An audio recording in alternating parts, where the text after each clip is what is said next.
Hello there. I am hoping that you can't hear the gardeners outside as I record this quick video as an update.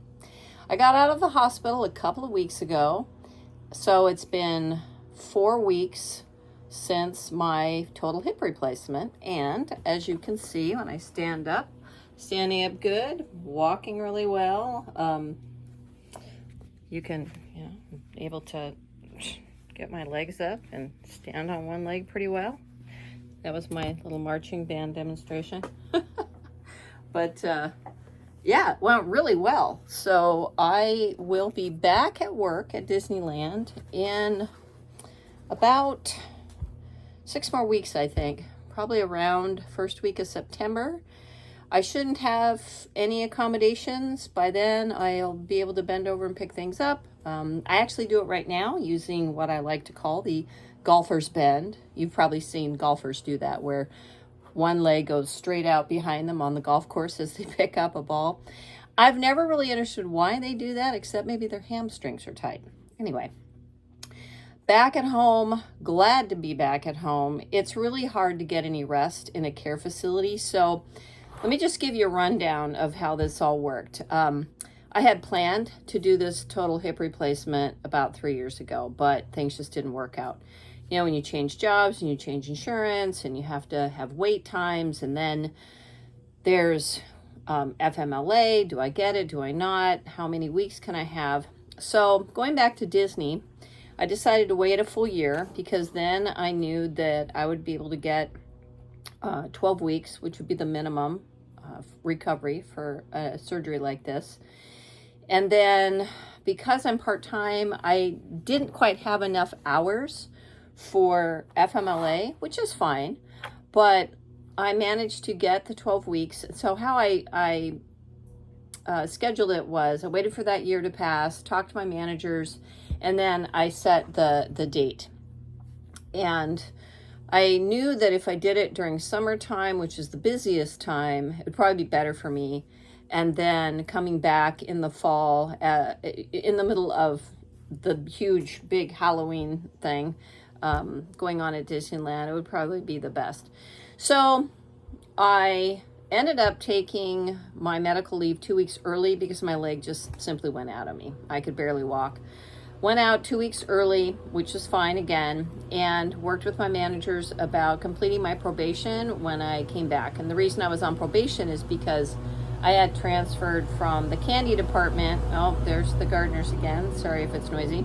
From the candy department back into attractions. So I had to go back onto a 120-day probation. No problem. I'll be able to finish the last few weeks of my probation and move on from there.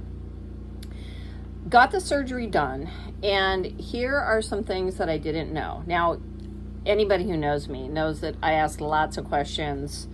I watched actual surgery videos. I know, sounds gross, but I want to know everything that could possibly happen, and I asked all the questions I thought I needed to ask of my surgeon.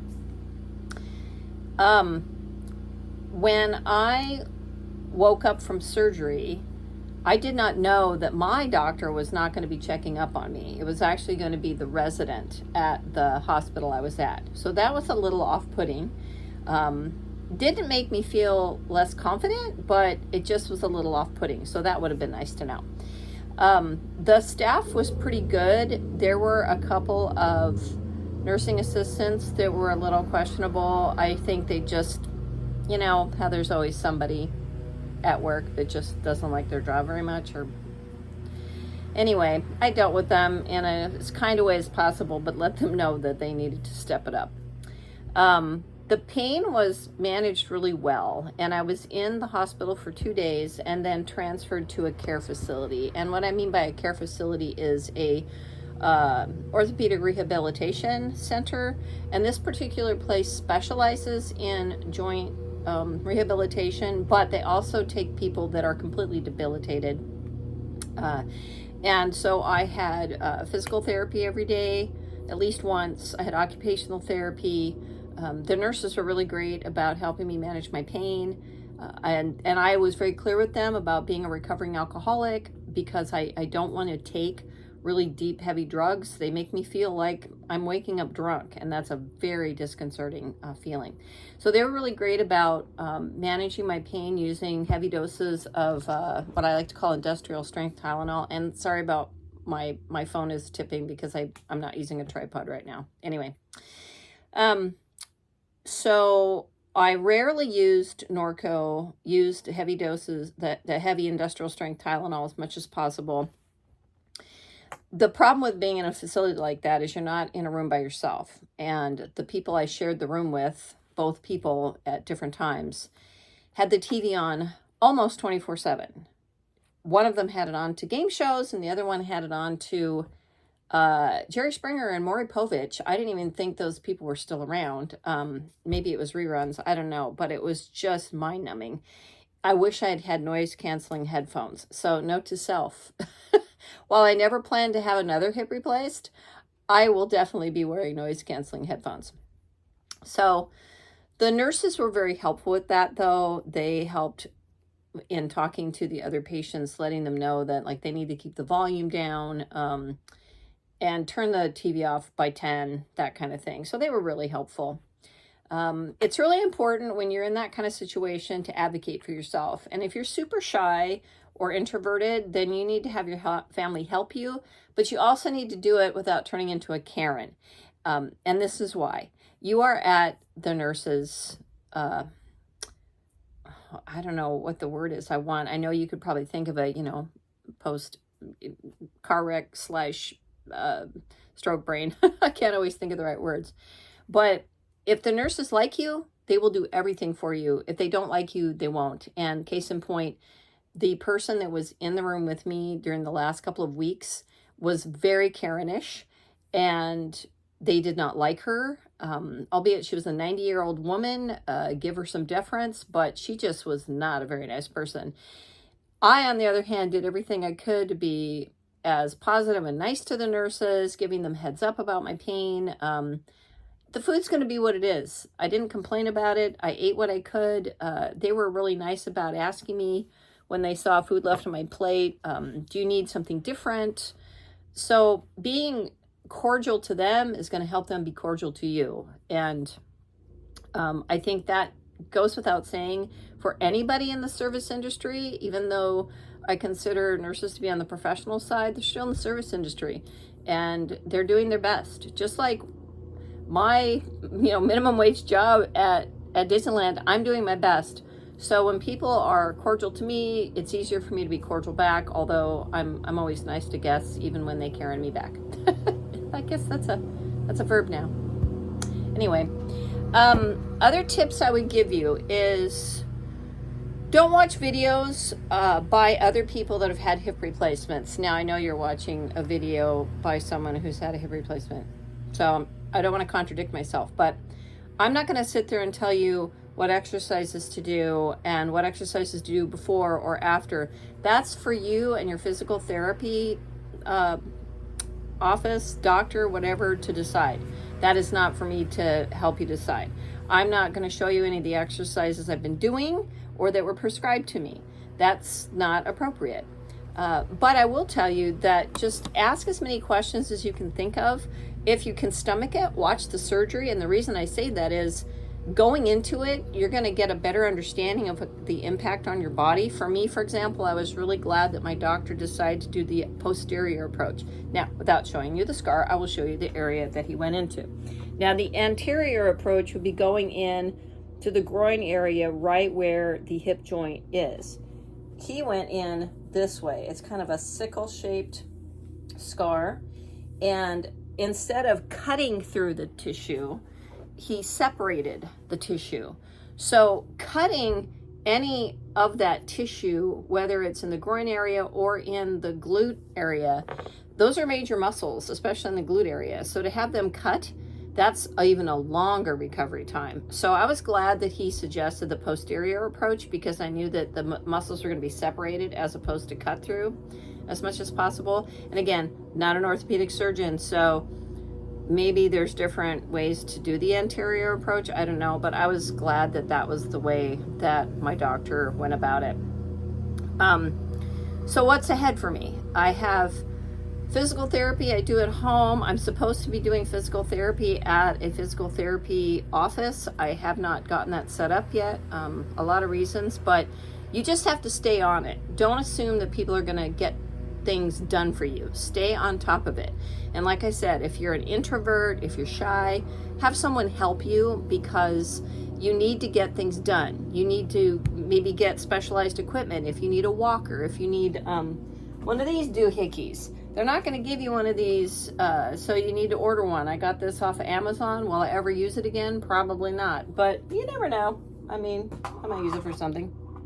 I can't pick up a kitten with it, although the kitten that's running around here, I would like to be able to pick him up with it. That would be really convenient.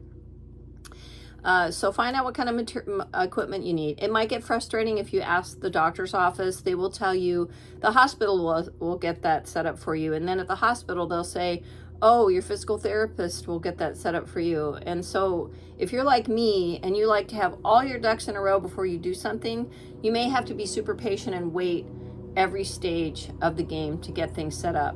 But like I said, just stay on top of it. Medications, you're probably going to get medications to pick up before your surgery. Get those so that they're at home.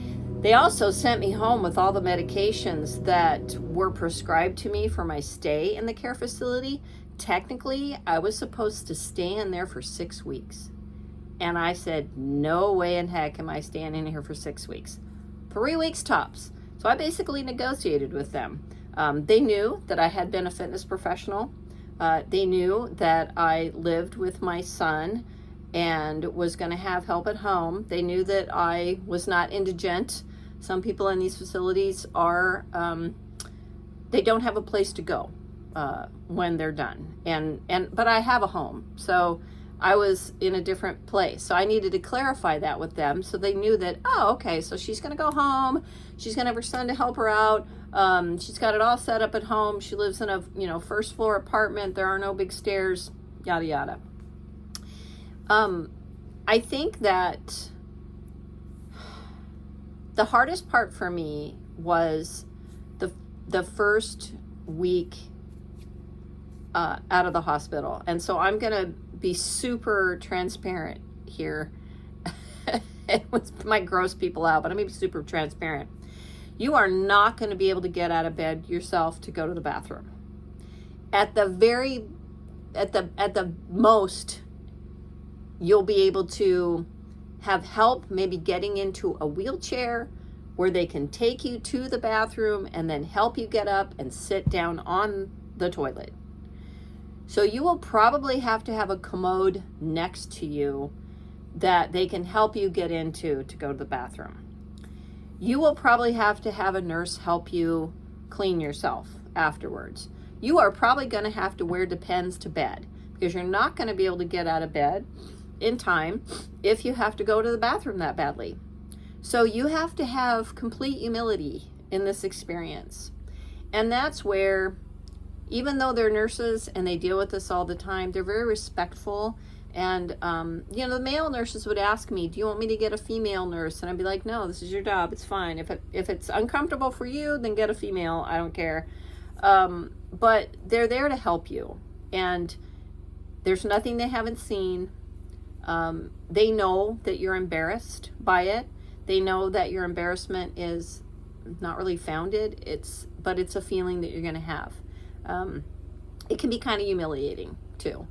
So just be humble and know that that's going to happen. This is probably, I've never seen anybody talk about this in a hip replacement video. So if I'm the first one, I'm glad to give you this information. It's not fun, but it's part of the process. So if you've never been in the hospital or you've never been in a serious accident where you've been completely debilitated, you cannot get up and take care of those things yourself. Let them help you. Don't try to do things by yourself, because if you fall, you are going to knock that new joint out of whack, and guess what? They're going to have to put it back in there.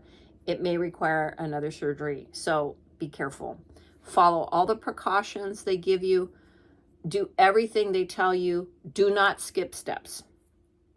So that's what I have to say about that. as we go forward in the weeks, I'll be sharing more about what I'm doing to get prepared for a craft fair. It's the only craft fair I'm going to be doing in 2024.